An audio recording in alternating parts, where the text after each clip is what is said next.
Chers compatriotes congolais, démocrates africains, peuple du monde entier, les amis du Congo-Brazzaville, bonjour.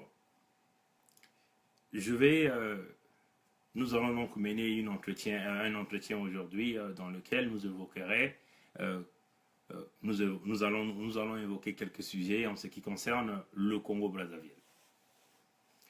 Ben, dans notre conversation d'aujourd'hui, nous allons essayer de parler de deux rapports. Le rapport du département d'État américain, un rapport de 40 pages que le département d'État américain a fait sur le Congo-Brazzaville.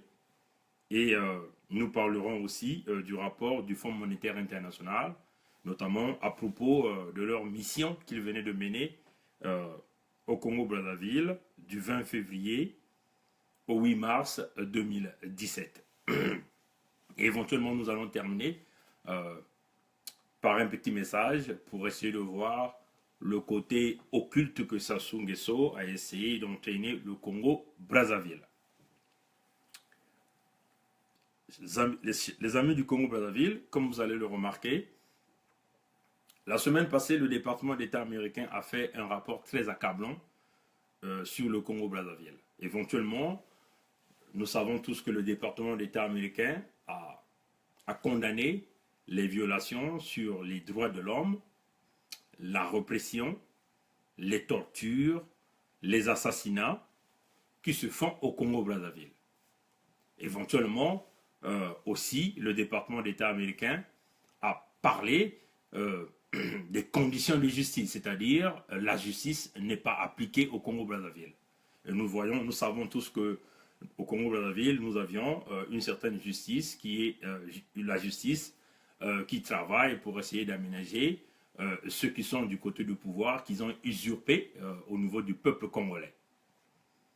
Et le département d'État américain a été très clair là-dessus. Donc nous voyons bien que le département d'État américain a eu à expliquer clairement ce qui se passe en réalité au Congo-Brazzaville.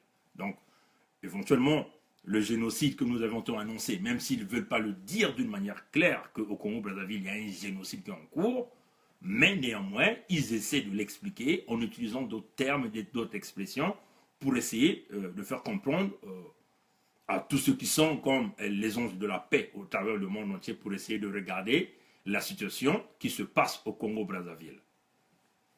Ben, ce que nous allons retenir de cette leçon, c'est-à-dire manque de justice, des violations, des violences policières, la répression, des assassinats, et on nous parle quasiment aussi des emprisonnements. Vous voyez, ce que nous essayons de retenir, c'est que oui, il y a eu cette déclaration. Et qu'est-ce qui va s'en suivre? C'est là où tous les Congolais se posent la question. Les Américains ont eu ce courage-là de le dire, de le publier. Et ça fait le tour de plusieurs médias. Parler de la situation politique au Congo-Brazzaville, de la situation sociale au Congo-Brazzaville, de la situation de paix, de la situation de démocratie au Congo-Brazzaville. Et c'est quoi qui va s'en suivre? Et c'est là où nous allons passer au deuxième volet de notre conversation. Nous savons tous que le Fonds monétaire international a mené une mission à Brazzaville, éventuellement en essayant de rencontrer ceux qui se disent autorités de ce pays entre le 20 février et le 8 mars 2017. Dans la mission du Fonds monétaire international, ils sont en train d'essayer de revoir un plan de sauvetage, un plan de sauvetage pour le Congo-Brazzaville. Mais nous nous posons la question de savoir, ce plan de sauvetage va profiter à qui? Est-ce que ça va profiter au peuple congolais ou ça va profiter à un dictateur criminel et qui a mis le pays dans cet état-là? Démocrates du monde entier, pour ceux qui ne savent pas, le peuple africain pour ceux qui ne savent pas, nous voulons ici vous faire rappeler un certain nombre de faits. En 2010, le Congo-Brazzaville avait bénéficié d'un effacement de la dette. C'est-à-dire, le Congo-Brazzaville avait été incorporé dans les pays PPTE, donc les pays pauvres très endettés. Donc c'est un statut qui est donné à un certain nombre de pays et donc qui permet à à la Banque mondiale ou au Fonds monétaire international ou un certain nombre de pays de pouvoir effacer la dette de ce pays-là envers leurs États. Et le Congo est arrivé dans cette catégorie par une relation de mafia qui s'est passée, parce que nous savons qu'en 2010, en France, il y avait M. Sarkozy qui était le président, il y avait M. Dominique Strauss-Kahn qui était le directeur de la banque, du Fonds monétaire international, et nous savons qu'aujourd'hui, Christine Lagarde, qui est aujourd'hui la directrice du Fonds monétaire international, était au Bercy, donc au ministère de l'économie en France, vous voyez. Donc, par les biais de relations d'un système mafieux qui s'est passé entre un certain nombre de dignitaires de pouvoir de Sassou Nguesso et leurs partenaires que nous disons ici au niveau de la France, hein, parce que ce rapport qui a permis de placer le Congo dans la catégorie PPTE a été rédigé par le directeur de cabinet de Dominique Strauss-Kahn, vous voyez, et ce directeur de cabinet avait été après nommé par Christine Lagarde comme le représentant du Fonds monétaire international au niveau de l'Europe. Vous voyez la combinaison. Donc c'est ce monsieur qui a eu à préparer un dossier bien peaufiné, qui a donc permis à la Banque mondiale, vous savez, il y a un très grand nombre de lobbies, et donc le Fonds monétaire international avait donc classifié le Congo parmi les PPTE, et qui avait donc permis au Congo de bénéficier de l'effacement de la dette. Et ça s'est passé en 2010, donc ça fait pas longtemps, vous voyez. Donc, parmi la dette effacée, le Congo avait bénéficié de 2,7 milliards d'euros d'effacement de la dette française, vous voyez, donc du côté de la France, vous voyez. Donc, c'était un bon départ pour le Congo. C'était pas une mauvaise idée, mais c'était un bon départ pour le Congo. Et nous essayons aussi de voir les recettes pétrolières que le Congo a eu à faire entre 2002 et 2014, là où nous sommes arrivés au baril de pétrole qui autour de 115 $, le Congo a fait d'énormes recettes et d'énormes revenus, hein, vous voyez. Et on nous parlait même des excédents budgétaires, hein. On nous parlait que le Congo avait donc déversé un certain nombre de réserves au niveau de la banque, de la BAC, Banque des États de l'Afrique centrale, vous voyez. Mais aujourd'hui, le Congo se retrouve dans une apocalypse économique. Vous voyez, ces compatriotes, nous avons déjà expliqué l'apocalypse du Congo. Aujourd'hui, le Congo-Brazzaville se retrouve dans une apocalypse économique. Mais comment nous sommes arrivés là? C'est là où tout le monde doit savoir. Comment nous sommes arrivés dans cette apocalypse économique? Quels sont, malgré que le Fonds monétaire international avait effacé la dette du Congo, comment le Congo est arrivé par là? Est-ce que le Fonds monétaire international, en effaçant la dette du Congo, a mis des garde-fous pour pouvoir essayer d'orienter le Congo vers une direction qui ne permettait plus que le Congo puisse tomber dans ses endettements? Non, chers compatriotes, ça c'est pas fait. Vous comprenez que quand on a eu à effacer la dette du Congo, et le Congo a fait d'énormes revenus, mais cet argent-là, c'est bien partagé. Et il y a des gens qui se sont bien sucrés de cet argent. Il y a des gens qui se sont partagés cet argent. Où est donc parti l'argent du Congo-Brazzaville? Chers compatriotes, démocrates du monde entier, peuple de l'Afrique centrale, les jeunes du Congo-Brazzaville, ce n'est pas pour rien que nous venons ici pour vous parler. Nous venons ici pour vous présenter la situation politique, sociale et économique du Congo. Le Congo-Brazzaville est dans un chaos économique causé par Sassou Nguesso, causé par les dignitaires du régime Sassou Nguesso et un certain nombre de leurs partenaires lobbying, vous voyez, qui travaillent dans le sens du profit pour pouvoir pousser le pays, ou pousser le Congolais dans la profondeur de l'abîme. Pendant ce temps, ils se renfouent les poches, vous voyez, chers compatriotes.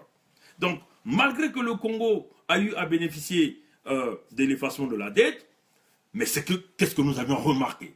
Nous avions remarqué que la dette intérieure du Congo a quadruplé. Et nous avions remarqué que le Congo-Brazzaville s'est dirigé maintenant du côté de la Chine. Vous voyez, le Congo-Brazzaville s'est mis à s'endetter d'une manière incontrôlée. En même temps que le Congo s'est mis à s'endetter, l'argent et les revenus pétroliers, ils sont restés entre les mains des dignitaires du pouvoir. Voilà pourquoi vous avez vu les affaires comme de Ondongo avec l'affaire Asperbra en Portugal. Vous avez vu avec José Vera, vous voyez, pour ceux qui connaissent, ceux qui lisent un peu les news, ils vont le savoir. Nous avions vu aussi les Panama Papers qui ont parlé de Denis Christel Sassou Nguesso avec de l'argent volé, hein, beaucoup de scandales financiers. Nous avions aussi vu le ministre, le fameux ministrant de Finances aujourd'hui, M. Calix Nganongo aujourd'hui, avec l'argent de la SNPC, des milliards de dollars dissimulés, volés au niveau de la SNPC. Nous savons aujourd'hui que Jean-Jacques Bouya a des milliards et des milliards de l'argent du peuple congolais qu'il a gardé dans des banques en Chine. Vous voyez? Et nous savons aussi les dignitaires de ce pouvoir-là sont en train de se partager de l'argent en liquide, hein, au Congo-Brazzaville, là où tout un chacun a son trésor personnel au Congo. Nous avions vu récemment, nous avions vu Nyangambwala éventuellement distribuer des sacs d'Engiri. Bon, vous voyez, pour des Africains ou des Européens qui nous suivent, les sacs d'Engiri, c'est un sac artisanal qui est fabriqué au niveau de l'Afrique et c'est un sac, on peut dire quasiment 1,5 mètre hein, de hauteur. Et puis le diamètre, on peut dire quasiment 60 cm de diamètre. Vous voyez? Donc c'est des sacs remplis des sous. Vous voyez? On en a vu, il y a des images qui circulent sur le net. Donc la situation du Congo est devenue une situation chaotique. Le trésor est saigné. Il n'y a rien du tout qui rentre au trésor. Hein? Le port de Pointe-Noire est géré par des partenaires étrangers, hein? Mais avec une certaine complicité. Vous voyez? Et dans tous les points où est censé rentrer les recettes au niveau du Congo, Sassou Nguesso a placé ses collaborateurs qui leur permettent de retirer cet argent. Donc aujourd'hui, s'il y a des fonds qui circulent au Congo-Brazzaville, ces fonds ne circulent que dans ce milieu, le milieu de Sassou Nguesso. Donc vous voyez, chers compatriotes, démocrates du monde entier, peuple du monde entier, peuple du Congo-Brazzaville, malgré les recettes que le pays a eues, parce que nous sommes partis dans les années 2000 à 2004 à 277 000 barils par jour. Et là, encore, ils ont boosté la production de pétrole congolais. Nous sommes passés à 500 000 barils par jour. Là, il y a une projection qui est en train de démontrer que le Congo passera entre 2025 et 2030 à 700 000 barils de production par jour.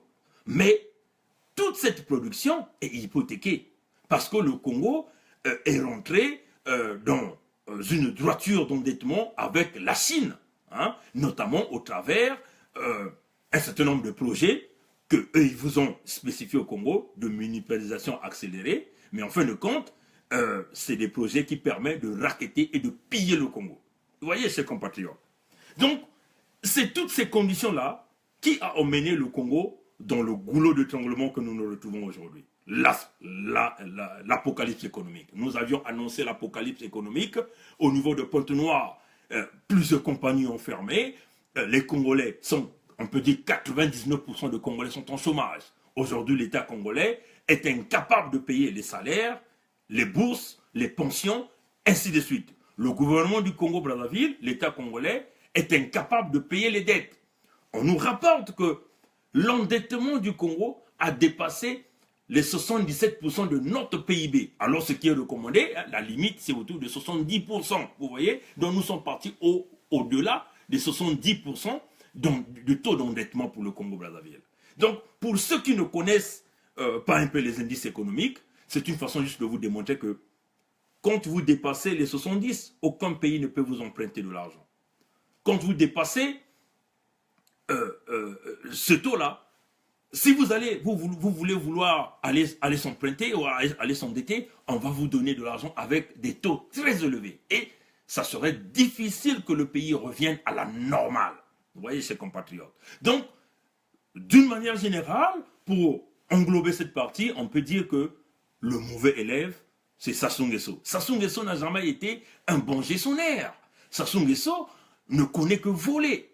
Sassou Nguesso est un incompétent. Il est né incompétent. Toute sa vie, il n'a jamais mérité. Hein? Il s'est fait entourer par un clan de famille, des gens qui ne pensent qu'à voler, à tuer et à faire du mal. Parce que pour eux, comment ils se maintiennent? Ils peuvent voler, personne ne peut leur contrecarrer. Et quand vous vous opposez, vous devenez l'ennemi, donc il faut forcément vous éliminer. Donc c'est de cette façon qu'ils ont emmené le Congo dans cette destruction économique. Maintenant, comme nous savons, Sassou Nguesso veut encore jouer au même jeu qu'il a joué en 2010. Bon, là on nous parle d'une mission de la Banque mondiale, du Fonds monétaire international au Congo. Mais c'était quoi la mission du Fonds monétaire international au Congo? La mission du Fonds monétaire international au Congo, c'était de revoir un peu les indices économiques, de revoir un peu les points de recette, de revoir comment ils vont essayer de jongler pour essayer encore de falsifier un rapport et qui permettait donc à Sassou Nguesso d'obtenir encore un prêt au niveau du Fonds monétaire international. Et Sassou Nguesso va se battre encore la poitrine et il va commencer à régner comme un roi, comme d'habitude. Malheureusement, ce que nous avions retenu dans ce rapport, et c'est des grandes lignes, notamment dans le rapport rédigé par des experts, quand ils sont partis au niveau du Congo, mais ils ont été très déçus. Parce qu'ils ont demandé un certain nombre d'informations. Ils ont demandé des informations sur les transactions financières de l'État du Congolais par rapport au pétrole congolais. C'est l'information qu'ils n'ont jamais reçue. Déjà, quand ces experts du Fonds monétaire international sont arrivés à Brazzaville, le ministre de Finances, votre ministre Kalix Nganongo, n'était même pas là. Donc, il avait taillé la zone. Il savait que les gens là devaient être là. Il a taillé la zone. Vous voyez, donc, ça a créé un vide. Et c'est par ce vide-là qu'ils essaient de justifier le manque de ces informations. Donc, ils ont demandé par plusieurs fois, quand ces gens-là sont arrivés au niveau de Brazzaville, ils ont demandé toutes les transactions que le Congo fait sur les produits pétroliers. Ils n'ont pas reçu ces informations. Ils ont demandé l'état du compte que le Congo a au niveau de la Chine. Parce que c'est à travers ce compte-là que le Congo arrive à vendre le pétrole chinois. C'est à travers ce compte-là que les Congolais arrivent à financer, soi-disant, un certain nombre de travaux au niveau du Congo, par le biais du pétrole qu'ils vendent aux Chinois. Ils n'ont jamais donné ces informations-là aux experts du Fonds monétaire international qui étaient à Brazzaville, malgré qu'ils ont beaucoup insisté.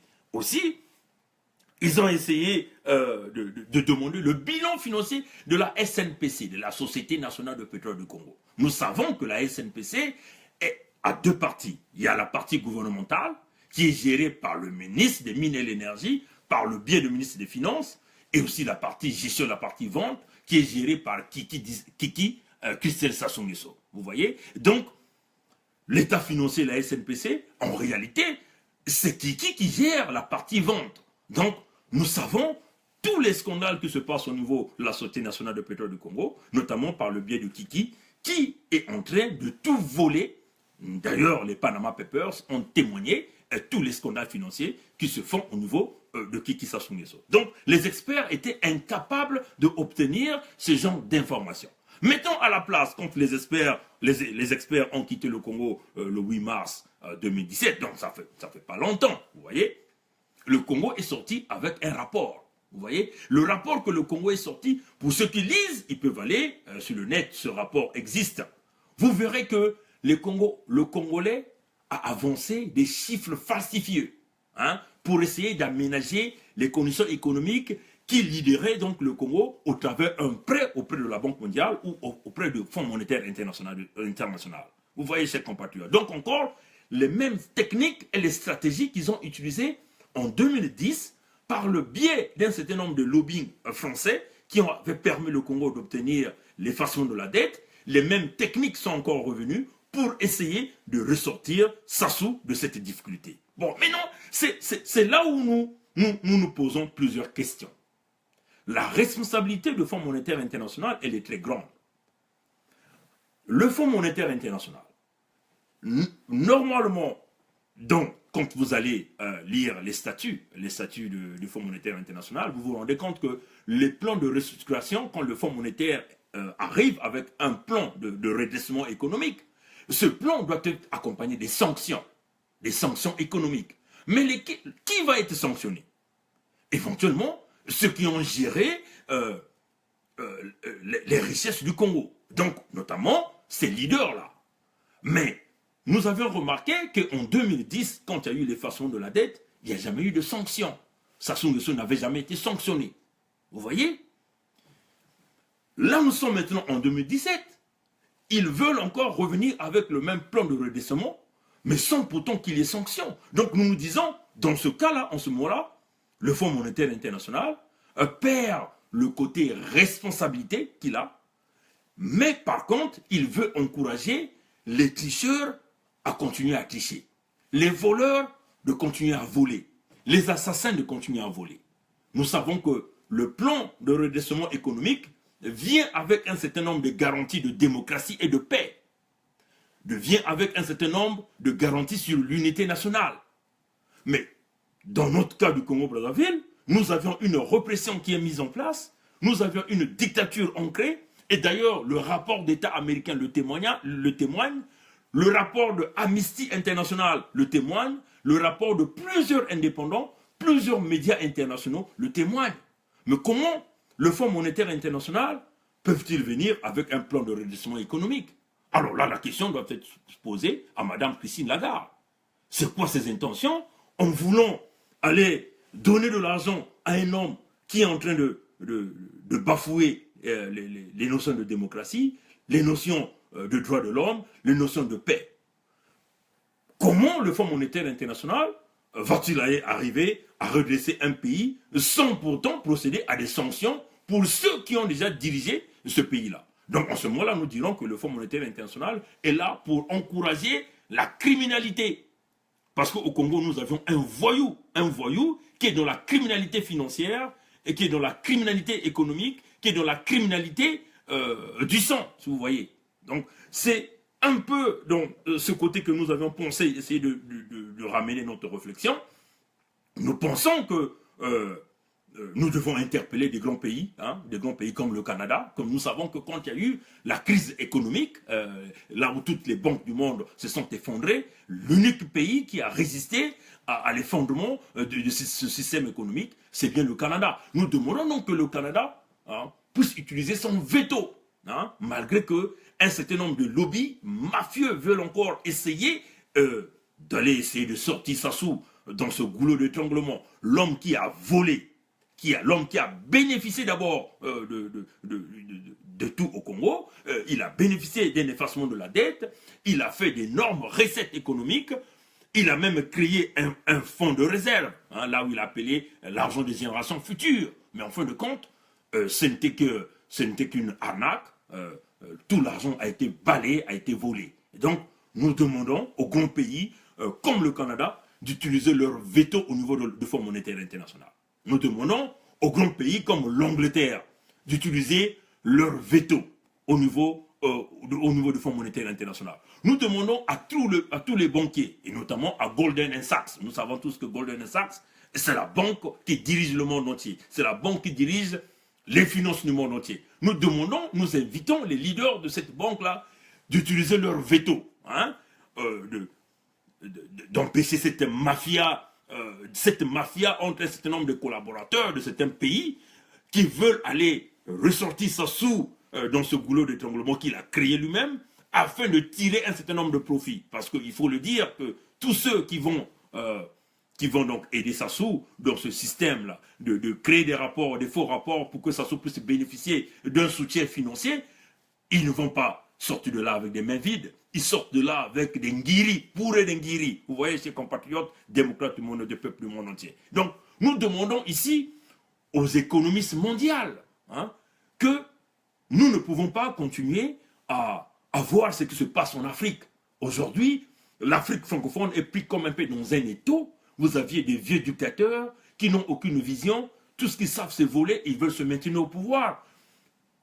Mais nous pensons que le temps est arrivé où nous devons mettre fin. Maintenant, pour clouer Sassou, puisqu'il a mis en place une répression, il a mis en place des opérations de liquidage, des opérations d'assassinat, des exterminations de population, maintenant, c'est le côté financier que nous sommes en train de travailler ici. Il faut maintenant passer à la vitesse supérieure pour verrouiller toutes les portes et en ce moment-là, créer une grogne à l'intérieur du pays et que les gens, au niveau du Congo, ils doivent savoir que ça ne sert pas de sortir pour aller protester. Parce que si vous sortez, ils vont vous tirer dessus. Hein? Vous restez chez vous. Donc une grève générale dans tout le pays. C'est de cette façon qu'on pousse un dictateur dehors. Vous voyez, il n'y a pas l'argent. Il n'a pas l'argent pour payer ses mercenaires. Et en ce moment-là, qu'est-ce que ces mercenaires feront? Ils vont se retourner les mêmes armes contre lui-même. C'est de cette façon. C'est de cette façon que le peuple congolais doit maintenant saisir l'opportunité.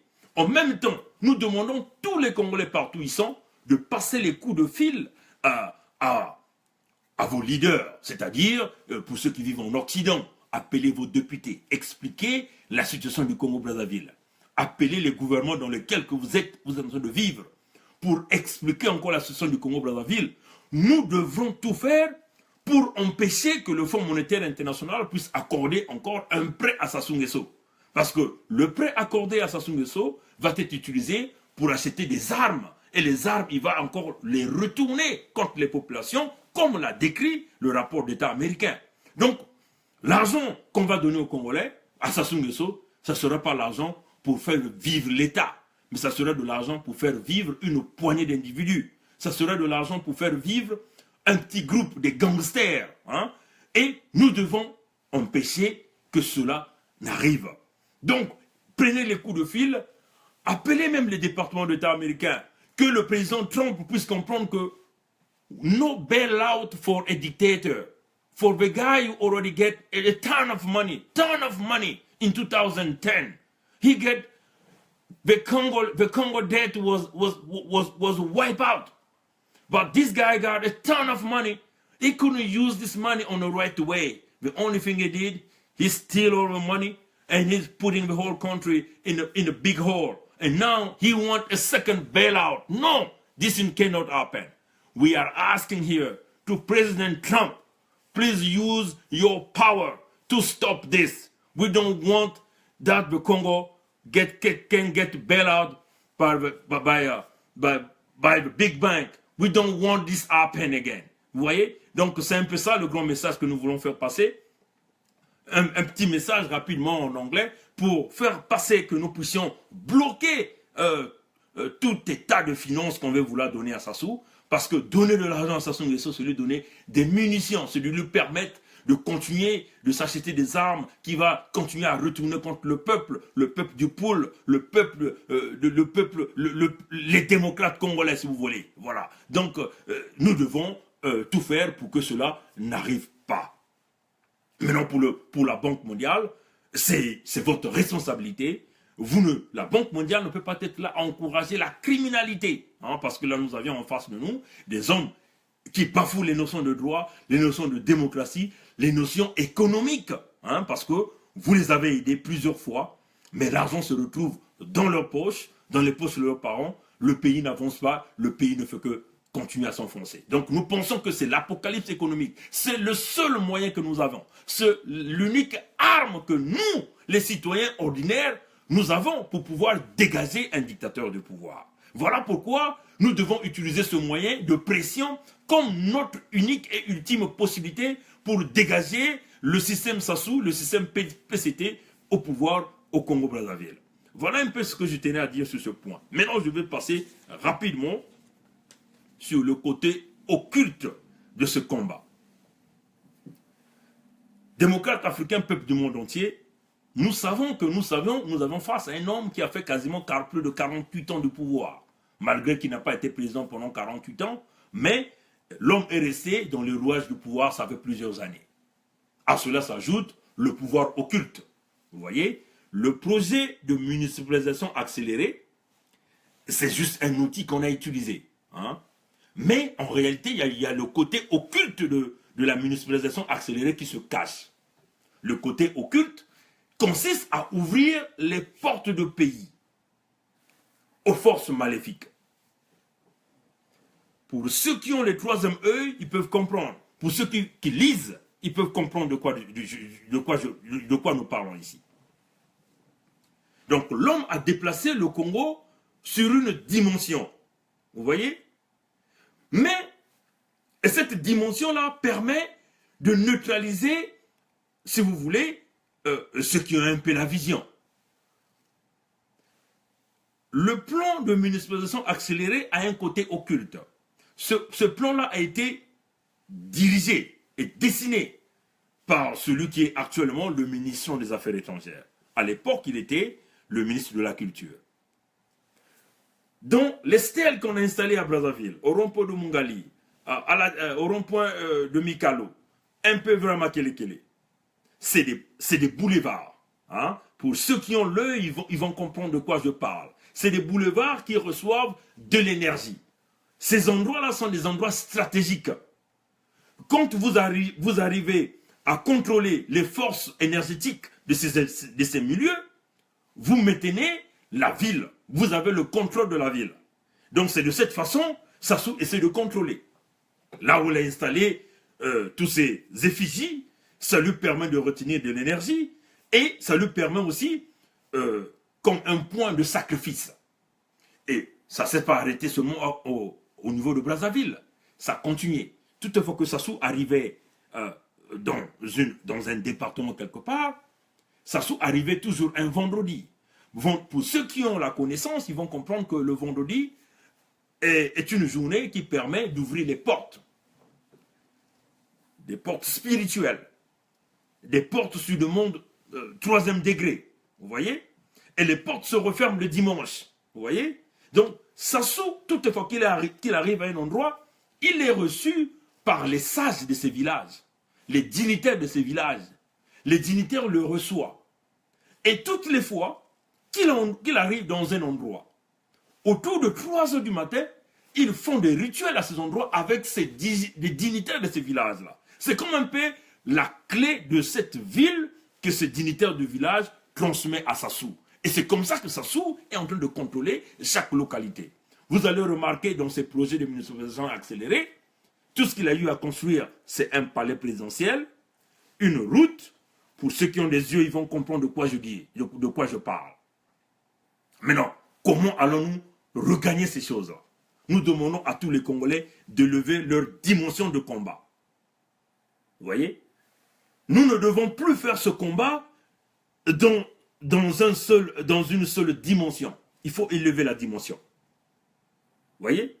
En élevant notre dimension de combat, comme Sassou n'est pas dans notre aspect,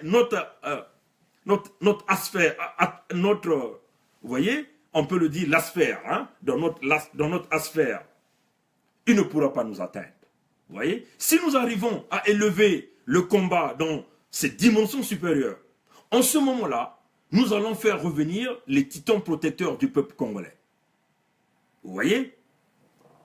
Pour ceux qui ont la connaissance, ceux qui ont l'habitude de lire, ils comprendront que les 2 colonnes représentent le passage et qu'il n'y a que l'homme parfait qui passe par le passage là.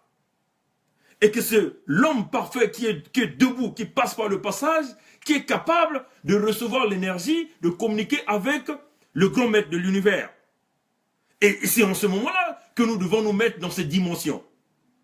En ce moment, au Congo, il n'y a que Sassou qui passe par là. Parce que Sassou arrive à infecter tous les Congolais par un système de sodomisation qu'il a mis en place, par une infection de sodomisation. Donc il arrive à contrôler. Aujourd'hui, tous ceux qui sont dans ce fameux gouvernement sont passés par Sassou, les a sautés dessus. Et ceux-là, ils prennent leur plaisir à le faire à d'autres. Et ainsi de suite, la chaîne se continue. La chaîne continue. Et à ce moment-là, le pays est pollué. Sassou contrôle le pays. Les gens ont du mal à se lever parce qu'il y a cette domination-là. Voilà pourquoi nous demandons aux Congolais qui sont à l'extérieur de passer à la dimension supérieure. De faire revenir les titans protecteurs du peuple congolais qui fermeront le passage entre les 2 colonnes. Si les titans protecteurs du peuple congolais viennent fermer ce passage, en ce moment-là, Sassou ne pourra plus aller de l'autre côté du monde. Il va demeurer dans le monde réel. Et c'est là où nous allons la voir. Élevons le combat dans les dimensions supérieures, Élevons le Congo dans les dimensions supérieures. Vous voyez? Parce que nous savons, pour ceux qui lisent un peu les choses et les livres, le grand maître Jésus, Jésus de Nazareth, il a vaincu la mort le vendredi. C'est le vendredi qu'il était décédé. Donc il a ouvert la porte de la mort le vendredi. Mais il a refermé cette porte le dimanche. Le dimanche, le jour de gloire, qu'il s'est ressuscité. Vous voyez, chers compatriotes, utilisons la journée de dimanche à partir de 3 heures du matin comme une journée que nous devons prier la force spirituelle de Dieu le Tout-Puissant, de Yahvé, de Jéhovah, de Allah. Vous voyez, utilisons tous les dimanches à 3 heures du matin. Réveillons-nous à 3 heures du matin. Sacrifions-nous pour le Congo. Si nous voulons sortir le Congo de cette difficulté, si nous voulons faire venir les titans, parce que là c'est devenu un combat des titans, nous devons faire venir l'énergie des titans, c'est-à-dire la force de Dieu le Tout-Puissant lui-même, la force de Elohim. Vous voyez, c'est de lui que nous allons faire venir, qui viendra par la force des titans, bloquer le passage de 2 colonnes pour empêcher Sassou d'aller de l'autre côté du monde. Nous devons le garder dans le monde réel pour le neutraliser. Chers compatriotes, voilà un peu le gros message que je tenais à dire aujourd'hui. Et nous pensons que le combat doit passer au niveau supérieur et nous devons continuer à se battre pour empêcher que ce fameux prêt du Fonds monétaire international puisse encore arriver entre les mains de Sassou Nguesso. Voilà un peu ce que je tenais à dire et à nous revoir prochainement. Merci, au revoir.